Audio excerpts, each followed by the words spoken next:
Welcome to ace online. So ఈ వీడియోలో మనం రీసెంట్గా జరిగిన ఒక ఇష్యూ, సునీత విలియం అలాగే మనకి బుచ్ విల్మోర్, సో వీళ్ళిద్దరు కూడా ఇంటర్నేషనల్ స్పేస్ స్టేషన్లో స్టక్ అయ్యారు ఫర్ 9 months. అండ్ వీళ్ళిద్దరిని కూడా former navy officers in USA and also who travelled space with a very good experience. So వీళ్ళిద్దరిని కూడా తిరిగి ఇంటర్నేషనల్ స్పేస్ స్టేషన్ నుంచి ఎర్త్కి తీసుకురావడం జరిగింది. అయితే ఈ ఇష్యూ మొత్తం గురించి ఒక డీటెయిల్గా చూద్దాం. ఎలా అసలు స్టార్ట్ అయింది, వాళ్ళ ఎయిమ్ ఏంటి, ఎందుకని 9 months అక్కడ స్టక్ అయ్యారు, ఎందుకు నాసా వెనక్కి తీసుకురాలేకపోయింది, రైట్? ఇష్యూ ఏంటి, తర్వాత ఎలాంటి చేంజెస్ తీసుకొచ్చారు అండ్ ఎలా ఫైనల్గా వెళ్ళి తీసుకొచ్చారు అయితే మనం డీటెయిల్గా ఈ వీడియోలో చూద్దాం. ఇది నాట్ ఓన్లీ ఇష్యూ అండర్స్టాండ్ చేసుకోవడమే కాదు, ఎగ్జామ్ పాయింట్ ఆఫ్ వ్యూలో కూడా ఖచ్చితంగా మనకి క్వశ్చన్స్ అనేవి రావడానికి ఛాన్స్ చాలా ఉంది, right? So let's start with the issue. First background అర్థం చేసుకుందాం, అంటే ఏం జరిగింది, లాస్ట్ ఇయర్ ఏం జరిగింది, సో అవి తెలుసుకొని తర్వాత ఎలాంటి ఇష్యూస్ సార్ట్అవుట్ వచ్చాయి, వాటిని ఎలా సార్ట్అవుట్ చేసి అనేది మనం చూద్దాం. June 5th, 2024లో లాస్ట్ ఇయర్ మనకి ఒక 2 ఆస్ట్రోనట్స్ని, Sunita Williams and Butch Wilmore, so వీళ్ళిద్దరిని కూడా ఇంటర్నేషనల్ స్పేస్ స్టేషన్కి తీసుకెళ్లడం జరిగింది. అయితే ఈ లాంచ్ అనేది ఒక శాటిలైట్ ఎక్కడి నుంచి జరిగిందంటే మనకి కేప్ కెనవరల్ ఫ్లోరిడా నుంచి బోయింగ్స్ స్టార్ లైనర్ క్యాప్స్యూల్. సో ఒకసారి ఈ ఇష్యూ అర్థం చేసుకోండి. మనకి ఆస్ట్రోనట్స్ అంటే హ్యూమన్స్ని క్యారీ చేయడానికి only very few crew machines ఉన్నాయి. రష్యాలో ఒకటి, తర్వాత నాసా కూడా క్యాపబిలిటీస్ ఉన్నాయి. NASA government, I mean American government, అదే కాకుండా ప్రైవేట్ ప్లేయర్స్ కూడా ఇప్పుడు స్పేస్లో చాలా హ్యూజ్ రోల్ ప్లే చేస్తున్నారు. మీ అందరికీ తెలుసు SpaceX Elon Musk, right?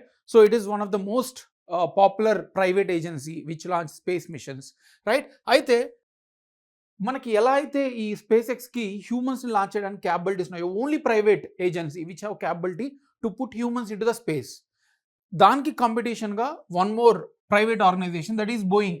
అంటే మనకి నాసానే ఎంకరేజ్ చేస్తుంది. చాలామంది ప్రైవేట్ ప్లేయర్స్ ఉండడం వల్ల గవర్నమెంట్ ఎక్స్పెండిచర్ మీద బర్డెన్ అనేది తగ్గుతుంది. సో ప్రైవేట్ ప్లేయర్స్ని ఎంకరేజ్ చేస్తూ ఉన్నారు. ఈవెన్ ఇండియన్ స్పేస్ ఆర్గనైజేషన్ కూడా, ఇస్రో కూడా ప్రైవేట్ వాళ్ళని ఎంకరేజ్ చేస్తుంది. అలాగే దాంట్లో భాగంగానే మనకి బోయింగ్ అనేది ఇంకొక ప్రైవేట్ ఏజెన్సీ, వాళ్ళు స్టార్ లైనర్ అనే శాటిలైట్ ఒకటి లాంచ్ చేశారు.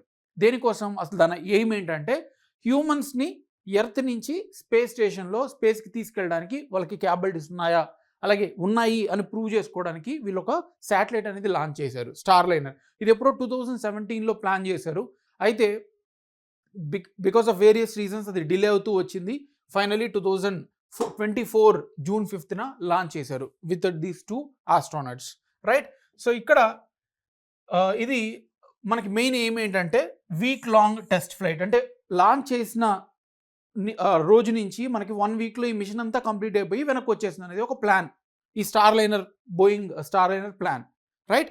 అయితే ఈ శాటిలైట్ ఎక్కడ లాంచ్ చేస్తారంటే మనకి ఇంటర్నేషనల్ స్పేస్ స్టేషన్ ఏంటంటే ఇది ఎర్త్ అనుకోండి, 360 degreesగా అజ్యూమ్ చేసుకోండి.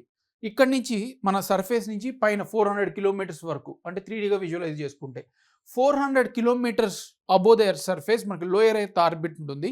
అక్కడ ఒక స్పేస్ ల్యాబ్ లాగా ఉంటుంది అనమాట, ఒక పెద్ద ల్యాబ్, ఫుట్బాల్ స్టేడియం ఏదైతే ఉందో అంత పెద్ద ల్యాబ్ లాగా.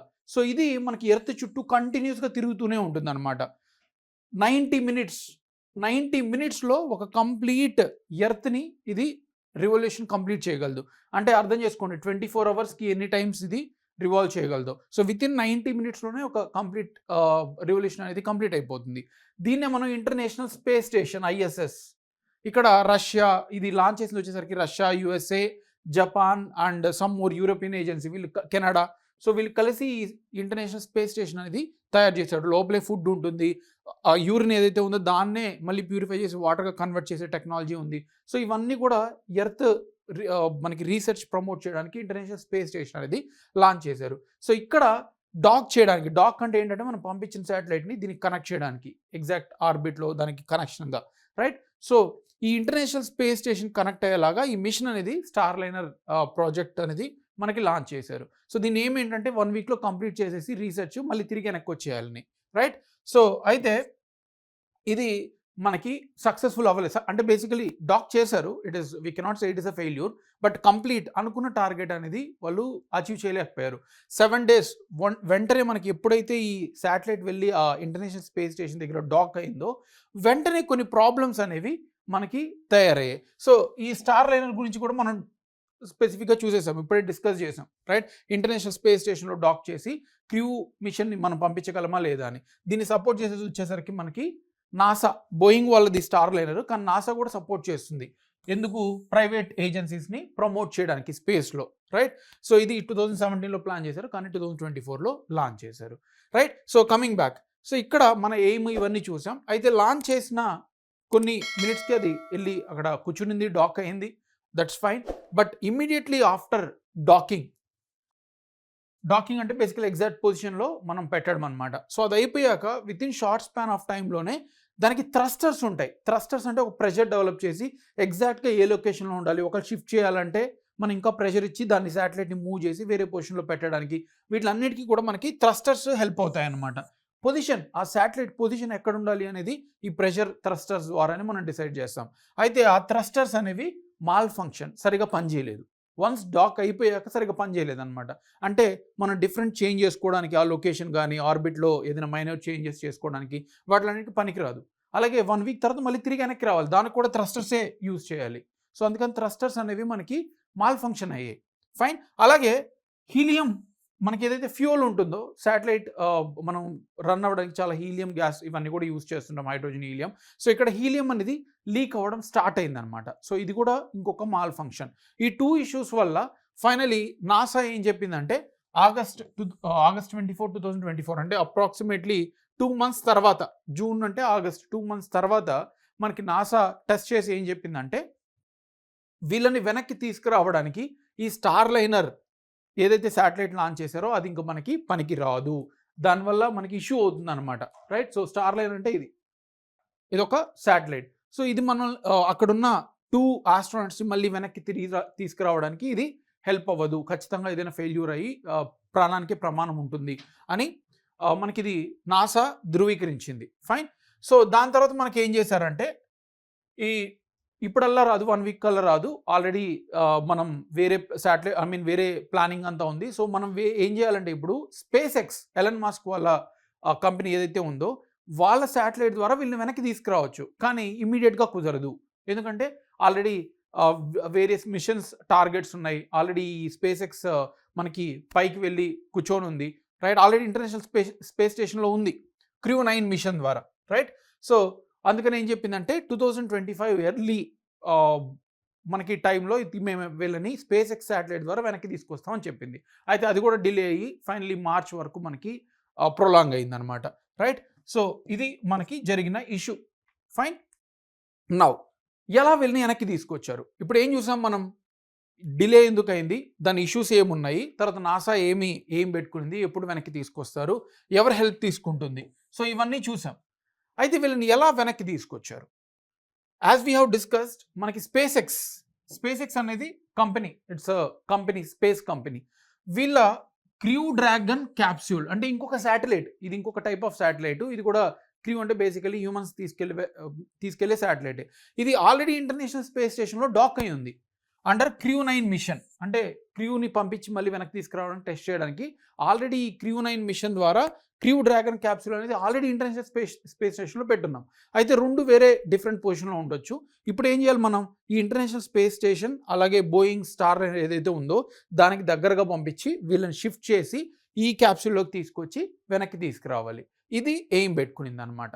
సో ఏం చేశారంటే స్పేస్ ఎక్స్ కంపెనీ వల్ల crew dragon capsule already international space స్టేషన్లో ఉండడం వల్ల దాని ద్వారా వీళ్ళని వెనక్కి తీసుకురావడానికి ప్లాన్ చేసుకునింది అనమాట, right? So finally Williams and Williams అలాగే విల్మోర్ వీళ్ళిద్దరిని కూడా క్రూ 9 ఆస్ట్రోనట్స్, ఆల్రెడీ క్రూ 9 ఉందని చెప్పాం మనం ఇంటర్నేషనల్ స్పేస్ స్టేషన్లో, నిక్ హెగ్ అండ్ అలెగ్జాండర్ గోర్బనోవ్.